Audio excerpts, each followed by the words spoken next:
Welcome to the deep dive. Today, we're really plunging into something that affects so many people, especially young people, navigating, alcohol and drugs. It's a complex world out there. Totally. And look, this isn't about judging anyone. It's more about trying to understand the why. Why might young people turn to substances? What are the pressures they're under? And the real risks, too. Often those get downplayed. Exactly.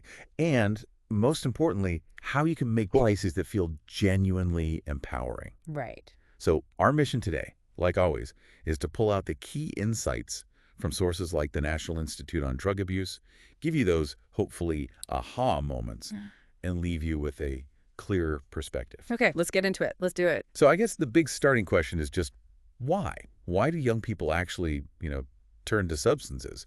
It's rarely this simple black and white choice, is it? No, not at all. It's usually much more complex. There's often a lot going on beneath the surface, like you said. And a big piece of that seems to be pressure. Immense pressure. Huge. And we're not just talking about, someone literally pushing a drink at you. It's often way more subtle. Absolutely. It's that social pressure, right? Yeah. Wanting to fit in, wanting to seem cool or part of a certain group. Or just that fear of missing out, FOMO, if everyone else seems to be doing it. Exactly. And layered on top of that, or maybe underneath it, is this whole coping mechanism angle. Ah, okay.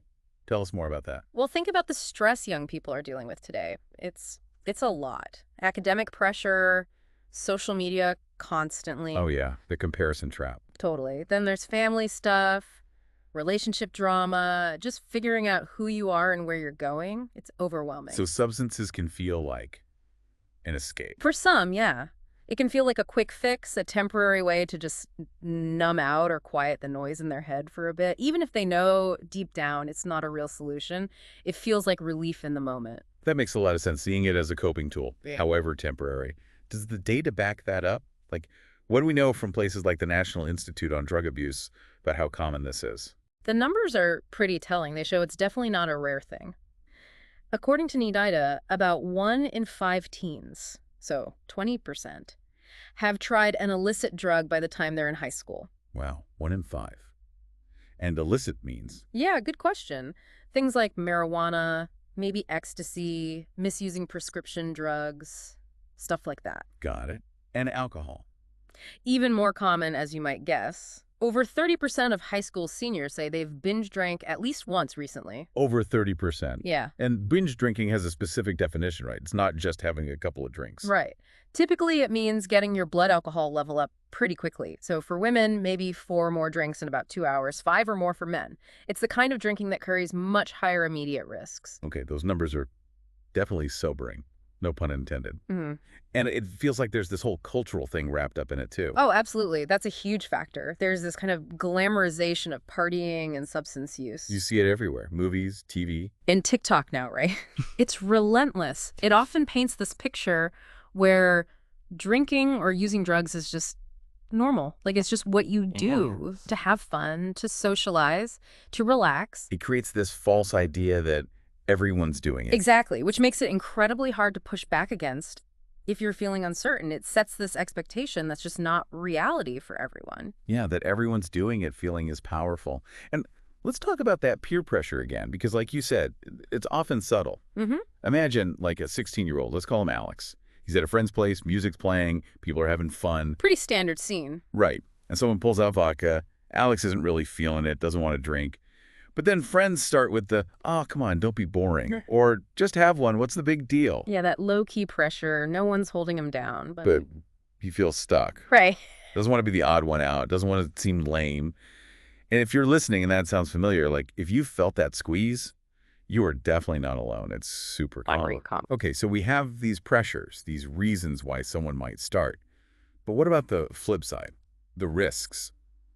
Because that fun, fleeting feeling, it comes with a catch. Yeah. Right, a pretty big one. A huge one. And it starts with basic biology that often gets missed. Which is? Your brain. It's not fully baked until you're about 25. 25? Not like 18 or 21? Nope. Well into your early 20s. And that's critical because introducing alcohol or drugs regularly during that time, it's not just a temporary buzz. It can actually interfere with how the brain wires itself. Okay, what does that mean, interfere with the wiring? It means messing with the development of really important parts, especially the prefrontal cortex. That's your brain's CEO, basically. It handles planning, judgment, impulse control, managing emotions. The stuff you really need as you're becoming an adult. Exactly. So regular use during these years can make it harder to learn, harder to remember things, harder to make good decisions. And potentially riskier decisions in the moment, too. Definitely. And there's a strong link to mental health down the road. Studies show teens who drink heavily are more likely to face issues like anxiety or depression later on. Wow. So it's not just about the substance itself, but how it impacts a still developing system. Precisely. And different drugs have different impacts, of course. Regular marijuana use in teens, for example, can really affect focus and motivation. Which makes school or anything requiring concentration much harder. Right. And then you have things like opioids or meth. The potential for addiction, for really rapid negative consequences, both physically and mentally, is incredibly high and happens much faster. You mentioned working with young people. Have you seen this play out, like how casual use can shift? Yeah, definitely. I remember one young woman, let's call her Sarah, super bright, really creative, started smoking weed just at parties, to relax, fit in. Right. But over maybe a year or so, it became her go-to for any stress. And that creative spark she had, it just dimmed. She found it hard to engage with her art unless she was high. It became a crutch really fast. Oh, that's tough to see. It is. And with harder drugs, that spiral can be terrifyingly quick. You see people lose that light in their eyes, their grades drop, friendships fall apart. It's a world away from that initial search for fun or escape. That's a really stark picture of the longer-term risks. Yeah. But there are immediate dangers too, right? Things that can happen right away. Absolutely. And those often get overlooked in the moment. Things like alcohol poisoning, which can be fatal. Right. Accidents are a huge one. Impaired judgment leads to falls, car crashes, terrible things. Or just making choices while under the influence that you regret massively later on. Exactly. And the statistic you mentioned earlier really hammers this home. Over 5,000 young people under 21 die every single year in the U.S. just from alcohol-related incidents. 5,000 a year. That's Yes. staggering. A lot of that is car crashes, right? Huge proportion, yeah. It's a brutal reminder that the risks aren't just some far-off possibility. They're immediate. Okay, so this brings up a really important point for anyone listening.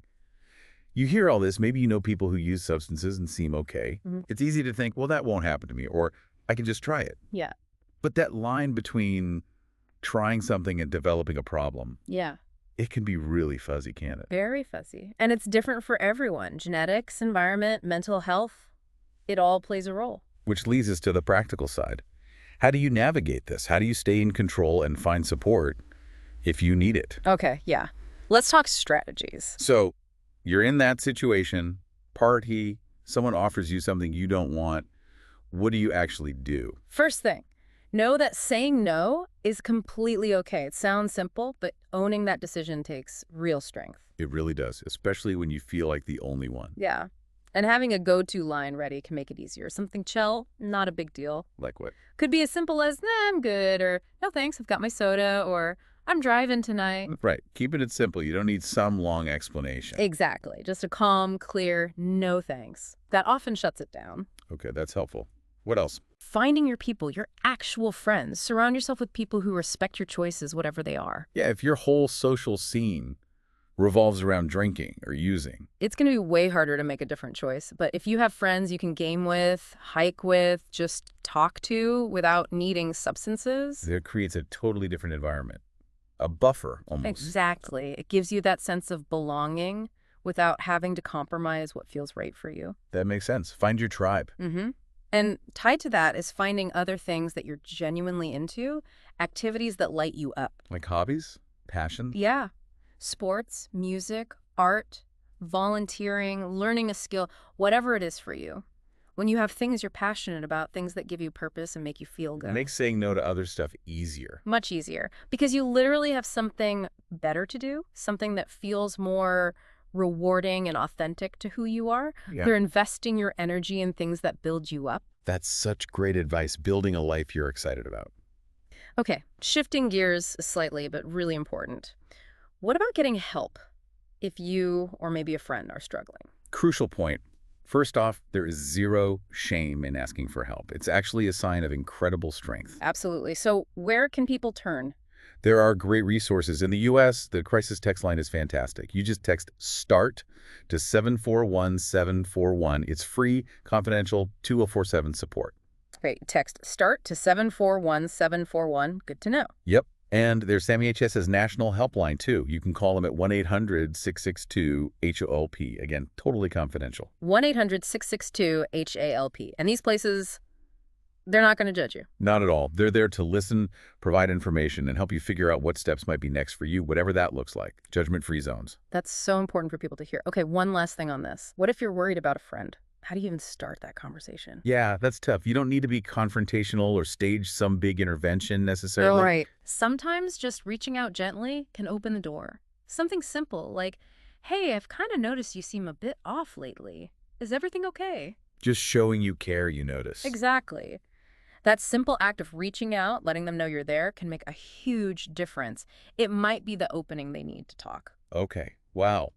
We've covered a lot of ground here. We have. From really digging into the pressures, understanding those risks, both short-term and long-term, and then moving into practical ways to navigate choices.